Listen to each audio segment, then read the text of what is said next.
अडानी जी और भारतवर्ष, अडानी के हित, Bharatvarsh, Adani and India is the same.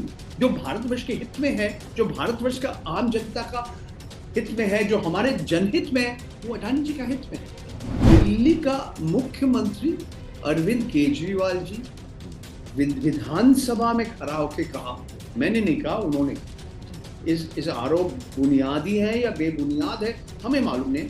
क्या अरविंद केजरीवाल ने कहा?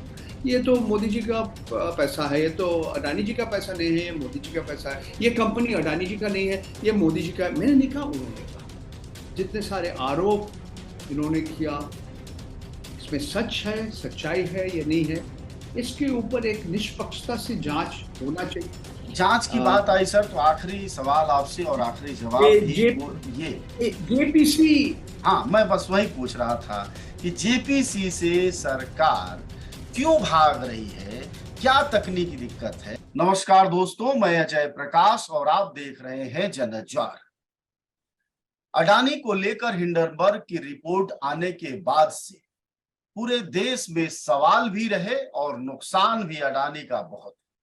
पर अगर शांत रहा, चुप रहा, तो हमारे देश की सत्ता चुप रही, प्रधानमंत्री मौन रहे और उस पर कुछ नहीं बोला गया। अभी भी सवाल लगातार हैं, विपक्ष लगातार प्रश्न उठाता है, जनता जानना चाहती है सच, लेकिन अब तक कुछ भी पता नहीं। ऐसे में हमारी यह जिम्मेदारी बनती है जनज्वार के पाठकों को सही जानकारी दी जाए। हमारे साथ इस वक्त जो सज्जन दिखाई दे रहे हैं, उनका नाम प्रणंजय गुहा ठाकुरता है।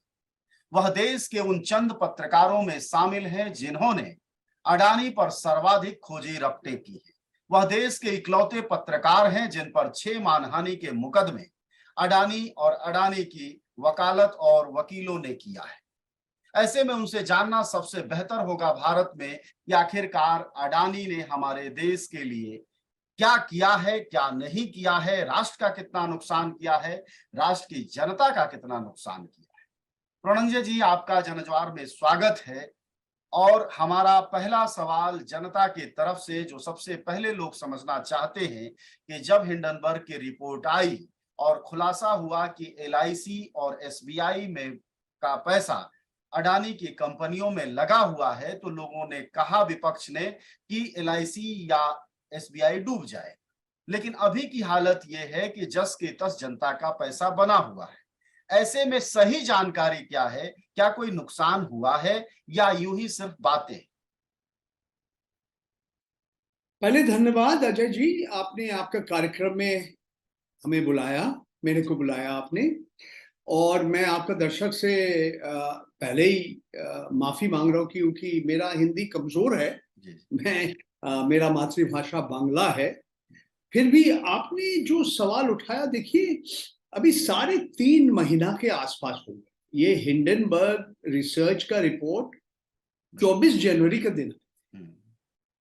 उस समय अडानी घराना का एक पब्लिक शेयर इशू शुरू होने वाले थे। तो शुरू होने के बाद, पैसा मिलने के बाद उन्होंने वापस ले लिया। तो ये इसके पीछे एक लंबा चौड़ा कहानी है।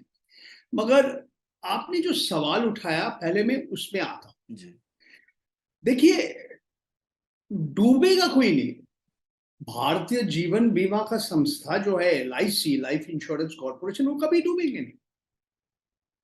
भारतीय स्टेट बैंक इंडिया नहीं डूबेंगे, क्यों? ये सरकारी संस्था है।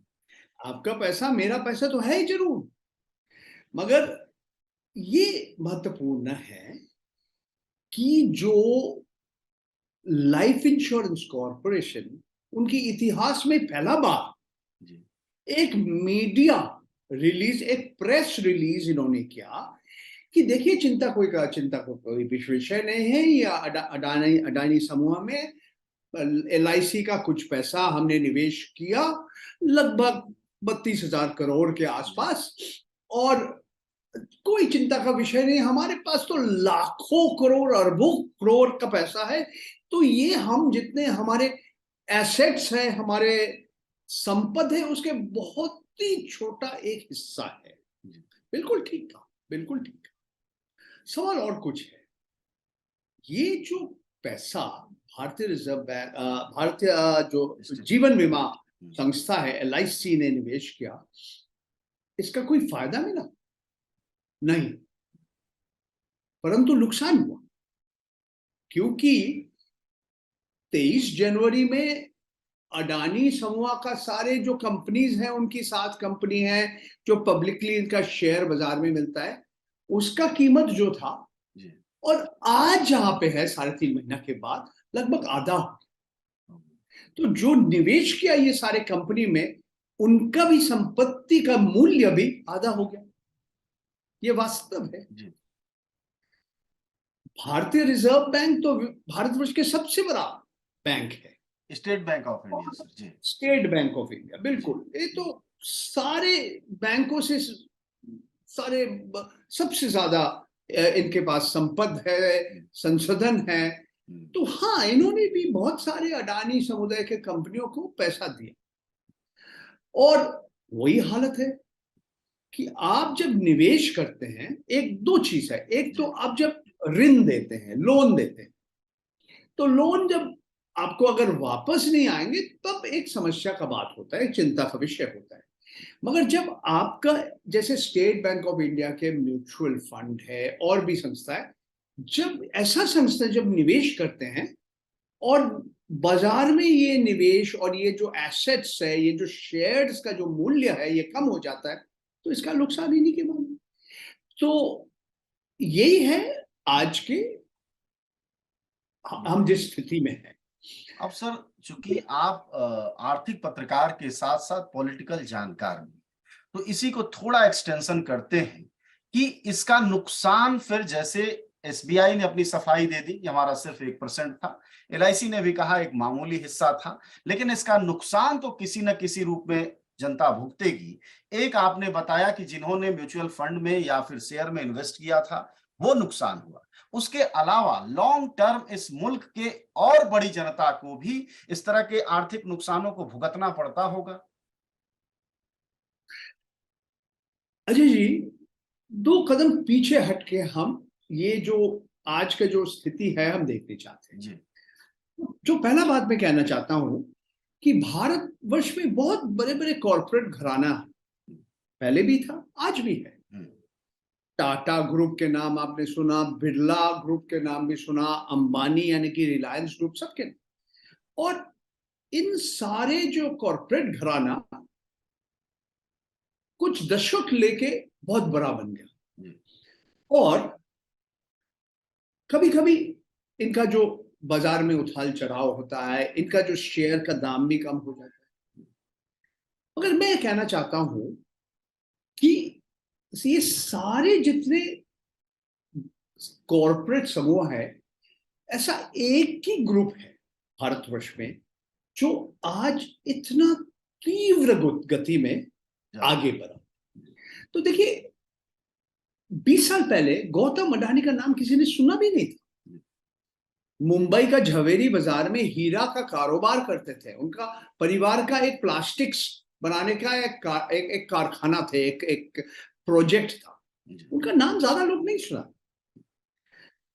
और फिर वो भारतवर्ष क्यों, एशिया क्यों, विश्व में सबसे धनी व्यक्ति में 2 नंबर स्तर में, 3 नंबर जाके पहुंचे। ये तो सब लोग आश्चर्य हो गए। इससे भी ज्यादा जब लोग आश्चर्य हो गए कि ये पहले हमने कभी नहीं देखा कि अगर आप एक संस्था, हिंडनबर्ग रिसर्च, अमेरिका में है, 10-12 लोग की एक कंपनी है, उन्होंने एक रिपोर्ट तैयार किया, सार्वजनिक किया, और अचानक कंपनी का शेयर नीचे गिर गया। उनका अपना मतलब है, वो साफ बता दिया कि हम मुनाफा कमाने चाहते हैं, हम शॉर्ट सेलर है, कि हम सट्टेबाजी कर रहे हैं, हम जुआरी है, वो खुद कह रहे हैं, खुद कहा। तो मैं समझता हूं ये सब लोग को आश्चर्य कर। तो एक और बात मैं कहना चाहता हूं कि देखिए, ये टाटा ग्रुप के बात करिए, बिरला ग्रुप के बारे में कहिए, अंबानी यानी कि रिलायंस ग्रुप के बारे में आप बात कीजिए, भारतवर्ष के अर्थव्यवस्था में बहुत सारे हिस्से में इनका एक बहुत बड़ा भूमिका कभी कभी इनका एकदम पूरा नियंत्रण है, एकदम मोनोपोली या ओलिगोपोली है। मगर ऐसा कोई कॉर्पोरेट घराना नहीं है भारतवर्ष में जिसका आज हस्तक्षेप आप इतनी जगह में, कोयला आयात, कोयला खनन, बिजली उत्पादन कोयला के माध्यम से, सूरज से रिन्यूएबल एनर्जी के माध्यम से, समुद्र का बंदर, हवाई अड्डा, ये सड़क बनाना, मकान बनाना, हमारे जो डिफेंस सर्विस, हमारा जो मिलिट्री है, जो हमारा स्थल सेना है, वायुसेना है, नौसेना है, इनके लिए अलग अलग इक्विपमेंट, जैसे आपने ड्रोन्स के बारे में हम कहेंगे, और भी यहां से शुरू करके तेल, फॉर्चून ब्रांड, जो आप खाने बनाते हैं घर पे, आपका जो आप पराठा बनाते हैं, समोसा आप तलते हैं, तो वहां से सेब, जो शहर में जो गैस का वितरण होता है, ये पूरा लिस्ट में तो खत्म नहीं किया, और सिर्फ भारतवर्ष में नहीं, बांग्लादेश में, श्रीलंका में, इंडोनेशिया में, ऑस्ट्रेलिया में, रूस में, चीन में, यूएस में अडानी समूह का कोई ना कोई एक संपर्क है, कारोबारी संपर्क है, इजराइल में भी है। तो इस तरह से फैल गया अडानी ग्रुप। ये कभी, और मैं समझता हूं भारतवर्ष पे ऐसा एक और उदाहरण नहीं आप दे पाएंगे कि एक कॉर्पोरेट घराना इतने जगह में थोड़ा सर और इसको क्लियर करते हैं कि 2014 में राहुल गांधी ने, आखिरी चीज मैं कहना चाहता हूं, ठीक है, आप पहले सवाल उठाइए, एक छोटा सा बात मेरा। ठीक, आप सब जानते हैं कि जनज्वार का खर्च आपके जनसहयोग की बदौलत चलता है। आप भी जनसहयोग में शामिल हों और आजाद और स्वतंत्र पत्रकारिता को बनाए रखने के हमारे इस महाअभियान में शामिल हों। हमें इंतजार रहेगा आपके सहयोग का, क्योंकि आपका सहयोग ही हमारी मजबूती का सबसे ताकतवर रास्ता है। धन्यवाद साथी। मतलब ये कह रहा था कि 2014 में 609 पोजीशन पर थे अडानी, और पिछले 8 साल में दूसरे पहले पोजीशन के आसपास हो गए, अभी हिंडनबर्ग के बाद थोड़ा नीचे गए। तो काफी नीचे। तो यह जो जादू है 8 साल में विकास का, जिसके विस्तार की आप बात कर रहे हैं, अब देश यह समझना चाहेगा, हमारा पाठक यह समझना चाहेगा, इसका पॉलिटिकल इन्फ्लुएंस जब इतना ज्यादा है तो इससे मुल्क को फायदा होगा भविष्य में या नुकसान होगा? क्योंकि कारपोरेट देखने में तो दिख रहा है कि विकास ही हो रहा है, तो हमारा क्या नुकसान है, आम जनता को ये लगता है। लेकिन आप एक एक्सपर्ट होने के नाते हमें ये बताइए, हमारे पाठकों दर्शकों को, कि इससे मुल्क को क्या नुकसान हो? देखिए, ये सवाल गौतम अडानी जी से पत्रकार लोग ने ये सवाल उठाया था। उन्होंने बोला कि देखिए, राजीव गांधी सरकार जब आए थे, हमारा वाणिज्य में उदारीकरण आया, नरसिंह राव का सरकार में, मनमोहन सिंह हमारा वित्त मंत्री थे, आर्थिक उदारीकरण के समय में हमारा तो फायदा हुआ। फिर बोला मुंद्रा में जहां पे उनका बंदर है, जमीन मिला, उस समय गुजरात में कांग्रेस सरकार चल रही। आज कह रहे कि देखिए, हम केरल में हमारा बंदर बन रहे हैं, वहां सीपीएम का या वाम सरकार है, उड़ीसा में नवीन पटनायक की सरकार चल रहा है, बिहार में जनता दल प्रोजेक्ट आ गया, और पश्चिम बंगाल में तृणमूल कांग्रेस का ममता बनर्जी है, और आप तमिलनाडु में डीएमके का सरकार है, उनका कहना है। और ये भी नहीं, राजस्थान में जहां कांग्रेस सरकार है, आपका छत्तीसगढ़ में भी कांग्रेस का सरकार है। तो मतलब उनका कहना है कि जिस बुनियादी ढांचा जो इंफ्रास्ट्रक्चर सेक्टर में है, हमें सरकार के साथ काम करते हैं और हम सब सरकार के साथ काम करते हैं। ये अडानी जी एक बार नहीं, बहुत बार कहा, मगर ये हमें मानना पड़ेगा कि 2001 में जब नरेंद्र मोदी जी गुजरात का मुख्यमंत्री बने और 2014 में जब भारतवर्ष का प्रधानमंत्री बना, उसके बाद गौतम अडानी जी का नेतृत्व में उनका जो कॉर्पोरेट घराना जिस रफ्तार से आगे बढ़ा, जैसे मैंने पहले बोला, मैं नहीं समझता हूं कि भारतवर्ष में कोई भी एक कॉर्पोरेट घराना या कॉर्पोरेट समूह इस रफ्तार से, इस तीव्र गति से आगे बढ़ पाया। ये है पहला बात। दूसरी बात है, देखिए, ये सारे, जैसे हमने कहा, ये सरकार, सरकारी जमीन, सरकारी पैसा, आपने LIC का बात किया, स्टेट बैंक का पैसा, तो ये सारे बड़े बड़े जो सड़क बोलिए, बंदर बोलिए, एयरपोर्ट बोलिए, सी पोर्ट बोलिए, रियल एस्टेट बोलिए, अलग अलग कारखाना, ये पैसा ऋण तो हमारे सरकारी संस्थाएं देते हैं, बैंक देते हैं, अलग अलग वित्तीय संस्था देते हैं। तो ये भी नया कुछ नहीं है।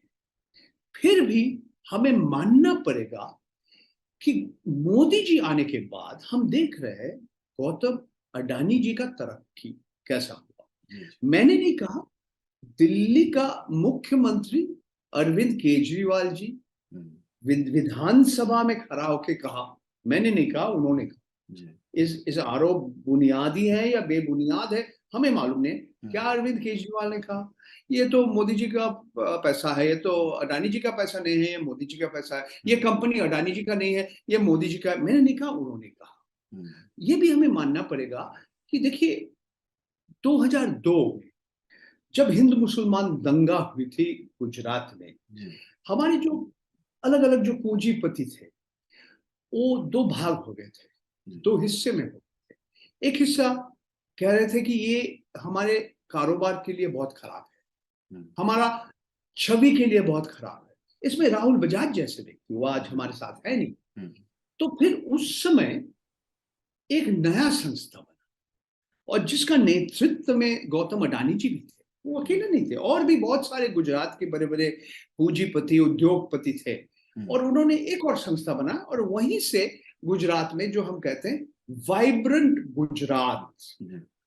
और आप ये भी देखिएगा कि जब हिंडनबर्ग रिसर्च की ये रिपोर्ट आने के बाद, जब गौतम अडानी जी का कंपनियों का शेयर एकदम गिर गया, घट गया, एक चीज वो बार बार कह रहे थे, ये अडानी जी का जो चीफ फाइनेंस ऑफिसर है, उन्होंने कहा कि अडानी जी और भारतवर्ष, अडानी के हित, भारतवर्ष। और उन्होंने इतना भी कहा, जलियांवाला बाग का भी बात इन्होंने किया, मैंने, उन्होंने किया, कि ब्रिटिश भारतीय सैनिक को लेके भारतीय नागरिक को मारता है। इसका मतलब क्या है, इसका माने क्या है? मतलब अगला सवाल जी, Adani and India is the same. जो भारतवर्ष के हित में है, जो भारतवर्ष का आम जनता का हित में है, जो हमारे जनहित में है, वो अडानी जी का हित में है। ये इस तरह से लोग कहते हैं, और आपने बिल्कुल ठीक कहा। इस तो हम ये बताना चाहेंगे आपके पार्टनर, माननीय प्रधानमंत्री, हमारे माननीय प्रधानमंत्री अभी तक कुछ नहीं कहा। अब इसका मतलब ये हुआ कि अगर हम प्रणंजय जी की बात सुन रहे हैं तो मतलब ये हुआ कि एक उद्योगपति, एक पार्टी और एक देश की तरफ बढ़ना ही भारत का हित है। खैर सर, अगला सवाल हमारा ये है कि राहुल गांधी या दूसरे नेता बार बार कहते रहे कि 20,000 करोड़ किसका है, जो सेल कंपनियों का है। तो दो बातें, तो ये 20,000 करोड़ की जानकारी असल में क्या है, थोड़ा ये भी बताएं। दूसरा ये है कि सेल कंपनियां क्या सभी अवैध होती हैं या कुछ वैध होती हैं जो कि दूसरे देशों में बनी होती हैं और हमारे देश को कोई फायदा पहुंचाती है? इसकी थोड़ी सी तकनीकी जानकारी भी दीजिए जी। देखिए अजय जी, ये सवाल जटिल सवाल है, इसका सरल भाषा में आम जनता के ऊपर ये समझना आसान नहीं है।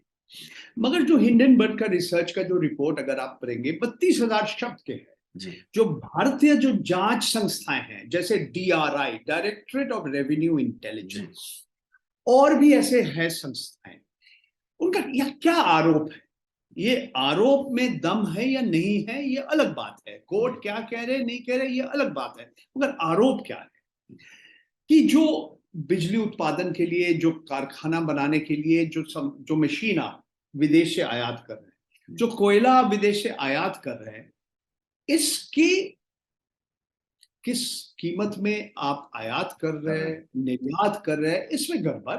ये आरोप सिर्फ हिंडनबर्ग रिसर्च की रिपोर्ट में नहीं है, DRI का कारण दिखाओ नोटिस में है। तो इसका मतलब क्या है, ये आम आदमी के लिए क्या है और क्या असर पड़ता है।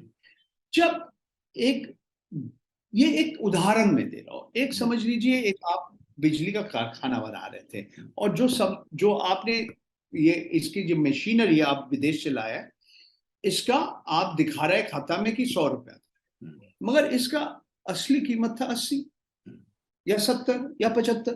तो ये बाकी पैसा कहाँ चला गया, और इसका असर क्या आम उपभोक्ता के ऊपर क्या पड़ रहा है, आपके ऊपर क्या पड़ रहा है कि आपको बिजली के ऊपर ज्यादा पैसा देना पड़ रहा है। अच्छा, शेल कंपनी क्या है, देखिए विश्व में 70-80 ऐसे टैक्स हेवन कहते हैं, छोटे छोटे देश है, द्वीप है, जैसे मॉरिशस, ब्रिटेन के अंदर ही 10-12 है, ब्रिटिश वर्जिन आइलैंड, साइप्रस ऐसे देश है, एक देश के अंदर के भी ऐसे टैक्स हेवन होते हैं, सिंगापुर भी ऐसा है, हांगकांग भी है, अमेरिका में ऐसा जगह है जहां पे भी, अमेरिका अंदर, यूरोप के अंदर भी ऐसे ऐसे जुरिस्डिक्शन बोलते हैं, जहां पे अगर आप कारोबार करेंगे, पहला बात बहुत कम लोग इसका जानकारी है, पारदर्शिता से इन लोग काम नहीं करते हैं, फिर भी टैक्स आपको बहुत कम देना पड़ता है, कभी कभी टैक्स देना ही नहीं पड़ता। तो इस शेल कंपनी का, ये शेल कंपनी क्यों, ये शेल कंपनी जो गैर कानूनी तरह से जो पैसा कमाते हैं, कंपनी एक दो कंपनी को भेज देते हैं, तीन जगह चलते हैं, चौथा जगह चलता है, पंचम जगह चलता है, और जाके छठा जगह के बाद घूम फिर के वापस आ गए, और ये काला जो पैसा है सफेद हो जाए। ये काला पैसा कहां से आया, ये किसका है, ये जो कंपनियां है, ये कंपनी का मालिक कौन है, आप दिखाएंगे कंपनी ए का मालिक है कंपनी बी, और कंपनी बी का मालिक है CDE, और कंपनी CDE का मालिक है FGH। ऐसा करके पूरा आप परिवार का एक पेड़ बनाइए, फैमिली ट्री बनाइए, फिर आपको मालूम पड़ेगा, जो हम, ये सेबी का जांच है, अल्टीमेट बेनिफिशियल ओनर, असली मालिक कौन है जी, इसके साथ कोई एक परिवार या प्रोमोटर ग्रुप के साथ है। देखिए मैं एक उदाहरण देता हूँ, गौतम अडानी जी का बड़ा भाई है विनोद अडानी जी, वो विदेश में रहते हैं, वो साइप्रस का नागरिक है, एक समय बोलते हैं हमारे साथ ये अडानी ग्रुप का कोई संपर्क नहीं है, फिर बाद में बोला हाँ कोई संपर्क है। तो ऐसे है कि अगर आपका कंपनी का शेयर आप सबको बेचने के लिए तैयार है, पब्लिक के लिए है, ये पब्लिक है, मगर पब्लिक तो सब जानते नहीं। आप पुराना वो रोटी का फिल्म का गाना सुनिए, पब्लिक है ये सब जानते हैं, मगर यहाँ पे पब्लिक को मालूम नहीं है, वो सब जानते नहीं है, क्यों पारदर्शिता से नहीं काम करे। इसमें अभी सवाल आ रहे हैं कि सेबी जैसे securities and exchange board of India, reserve bank of India, भारतीय रिजर्व बैंक क्या कर रहे हैं, इनका जांच इतना समय क्यों लगा रहे हैं। सुप्रीम कोर्ट ने कुछ कहा, एक रिपोर्ट भी आया, उस रिपोर्ट में क्या है हमें मालूम नहीं, मगर कुछ सालों से सेबी इसका जांच कर रहा है कि सचमुच जिस तरह से पैसा यहां से वहां, वहां से वहां जा रहे, एक कंपनी दूसरी कंपनी, ये भारतवर्ष का जो नियम है, जो कानून है, जो रूल्स है, जो अधिनियम है, ये माना है नहीं। तो ये चल रहा है, पता नहीं हमें जी। मैंने तृणमूल कांग्रेस का सांसद महुआ जी बोल रहे कि हम 1.5 साल पहले चिट्ठी लिखा, सेबी आप क्या क्या कर रहे हैं, आप खामोश क्यों हैं। तो ये बहुत सारे सवाल का जवाब अभी भी हमारे पास नहीं है। हमने एक रिपोर्ट आज ही पेश किया, वो लिखा है कि जो ऑडिटर है, जो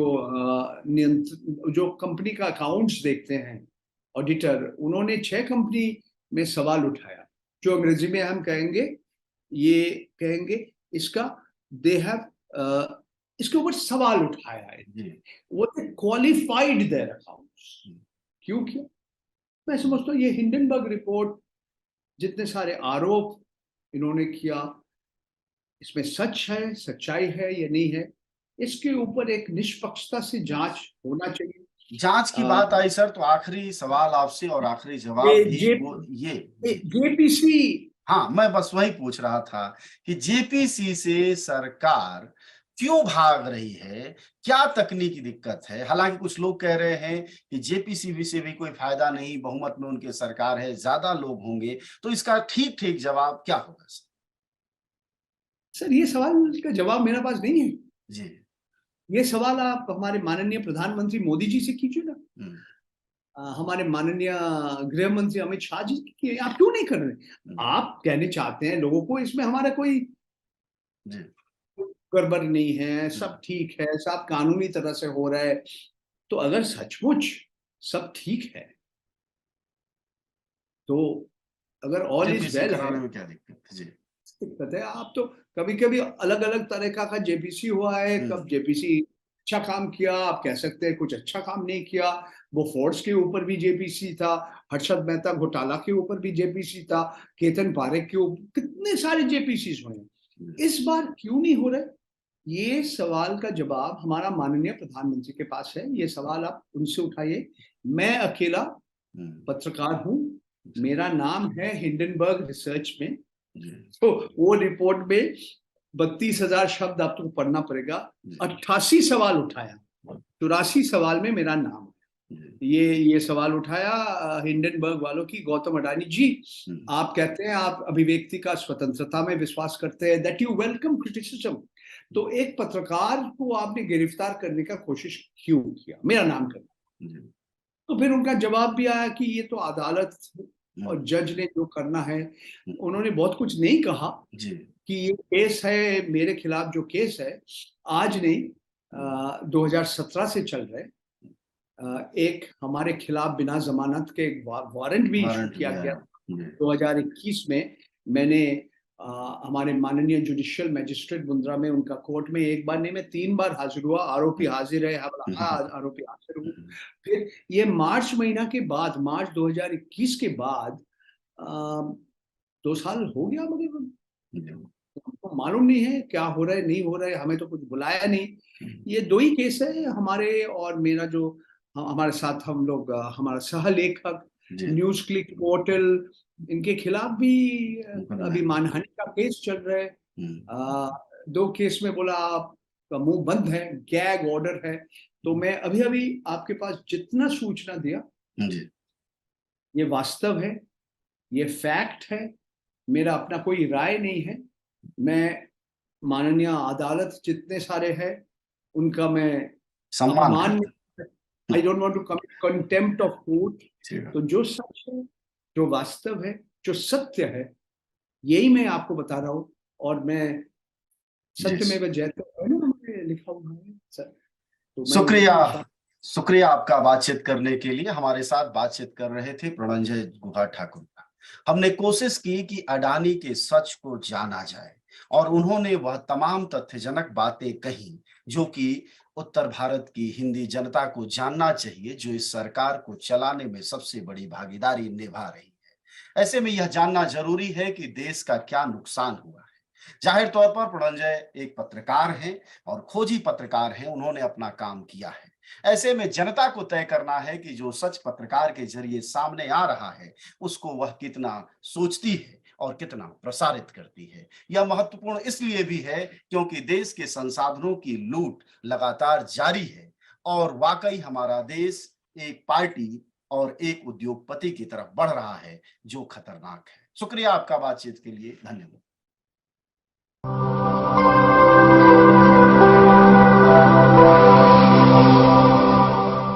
जन ज्वार जनता की मीडिया।